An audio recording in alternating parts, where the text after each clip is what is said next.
औज़ुबिल्लाहिमिनश्शैतानिर्रजीम बिस्मिल्लाहिर्रहमानिर्रहीम। मैं हूं सरदार आमिर ज़ैद एडवोकेट और आप देख रहे हैं मेरा YouTube channel house of justice. बाप बच्चों का ख़र्चा भी नहीं दे रहा और जो बच्चों का हिस्सा है प्रॉपर्टी में वो भी बच्चों के नाम ट्रांसफ़र नहीं कर रहा, तो उसका क्या कानूनी तरीका है कि एक तो ख़र्चा कैसे लिया जा सकता है, माहाना ख़र्चा जो है, और दूसरा जो प्रॉपर्टी है उसमें से बच्चों का हिस्सा कैसे लिया जाए। आज की वीडियो में इस टॉपिक पर बात करूंगा। यह सवाल बहुत ही कॉमनली पूछा जा रहा है कि बाप प्रॉपर्टी में हिस्सा नहीं दे रहा और बच्चों का जो ख़र्चा है माहाना वो भी नहीं दे रहा। ये बात अक्सर वहाँ देखने में आती है कि जहाँ बाप ने दूसरी शादी कर ली तो वो पहली बीवी और पहली बीवी के जो बच्चे हैं उनको फिर भूल जाता है, ना तो वो उन्हें ख़र्चा देता है और ना ही कोई प्रॉपर्टी वगैरह जो होती है उसमें उन्हें कहता है कि आपको हिस्सा दूंगा। तो इस पर जो बार बार क्वेश्चन किया जाता है तो उसमें ये सवाल दो हिस्सों में मैं इसका जवाब दूंगा। सबसे पहले है कि अगर वो बीवी या बच्चों को ख़र्चा नहीं दे रहा, माहाना ख़र्चा नहीं दे रहा, तो वो क्या तरीक़ाकार है, आप किस तरीके से ले सकते हैं। तो बच्चों को पालना, उनकी तमाम ज़रूरियात पूरी करना ये वालिद की ज़िम्मेदारी है और बीवी भी अगर उसने तलाक नहीं दी तो बीवी का भी ख़र्चा उसके ज़िम्मा होता है। तमाम तर ज़िम्मेदारी उसकी जो अखराजात की होती है वो खामद के ज़िम्मा होती है।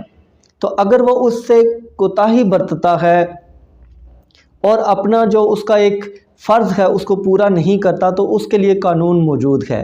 आप अदालत में आके बच्चे और बीवी अपने खामद और वालिद के ख़िलाफ़ दावा दायर करें और उसको अदालत के थ्रू माहाना ख़र्चा दिया जाएगा। ख़र्चा कितना दिया जाएगा ये बाप की इनकम पर डिपेंड करता है।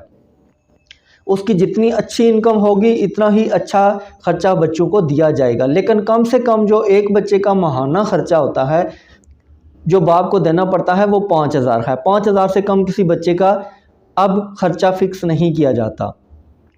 तो इसी तरीके से हर बच्चे का कम से कम 5,000 जो इंटरम होता है, जब दावा दायर किया जाता है ख़र्चे का तो सबसे पहले अदालत जवाब दावा आने के बाद एक इंटरम ऑर्डर पास करती है दावा और जवाब दावा देखने के बाद कि खामद की या वालिद की कितनी इनकम है, तो उसमें मंथली इंटरम जो मेंटेनेंस है उसका ऑर्डर पास कर देती है कि जब तक ये दावा डिग्री होता है तब तक वालिद बच्चों को इतना माहाना ख़र्चा अदालत में देगा। फिर जब आगे शहादतें होती हैं तो शहादतों में ये चीज़ डिटरमिन की जाती है, दोनों पार्टीज़ को ये इनकम जो होती है वो साबित करनी पड़ती है कि वालिद की इनकम कितनी है, क्योंकि जो मेंटेनेंस फ़िक्स किया जाता है वो बाप की जो माहाना इनकम है उसके हिसाब से दिया जाता है। तो फिर जब शहादतें होती हैं उसके बाद फाइनल आर्गूमेंट्स होते हैं तो तब अदालत ये देखती है कि बाप की माहाना आमदन क्या है और उस पर कितनी और ज़िम्मेदारियां हैं। ये सारी चीज़ें देखने के बाद फिर बच्चों का और बीवी का ख़र्चा फाइनली डिसाइड किया जाता है। तो वो तो वालिद को हर हाल में देना ही पड़ता है, बच्चों का भी देना पड़ता है और अगर बीवी को उसने तलाक नहीं दी तो बीवी का भी उसे देना पड़ेगा।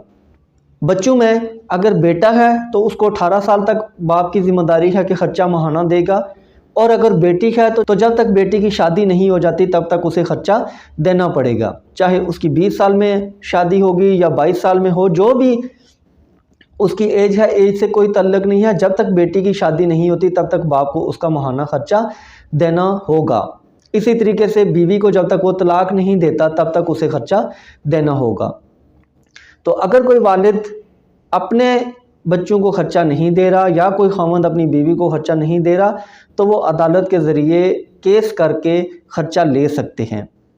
लेकिन जहाँ तक सवाल है दूसरे हिस्से का कि प्रॉपर्टी में हिस्सा भी नहीं दे रहा, तो प्रॉपर्टी में हिस्से की हद तक यह है कि उसके लिए आप कोई केस नहीं कर सकते, क्योंकि जब तक बाप या खामद ज़िंदा है तो वो प्रॉपर्टी उसकी है, वो जैसे चाहे उसको यूज़ करे।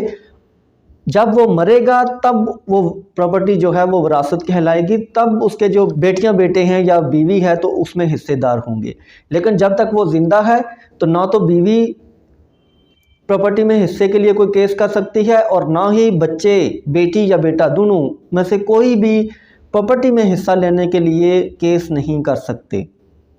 बेशक वो किसी को गिफ्ट कर दे, बेशक किसी के लिए वसीयत कर दे, जो भी है वो अपनी मर्ज़ी से उसको इस्तेमाल कर सकता है, वो उसको बेच भी सकता है, तो वो उसकी अपनी मर्ज़ी है।